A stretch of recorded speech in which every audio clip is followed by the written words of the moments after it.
হালকা জানাতে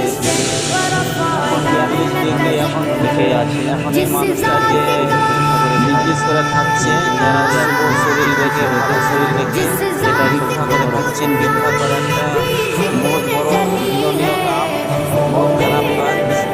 ভিক্ষা কাজ আসসালামু আলাইকুম। আজকে আপনাকে আমরা একটা মানুষের সাথে পরিচিত করে দিব। যে মানুষটার এখন দুনিয়াতে আগে পিছনে অনেক কেউ ছিল। সেদিন আগে তার স্ত্রীটা মারা যায়, তারপরে এরকম ছোটখাটো একটা ব্যবসা নিয়ে মাঠে ঘাটে নানা প্রকার কিছু একটা উপার্জন করে। যেহেতু আমরা দেখতে পাচ্ছি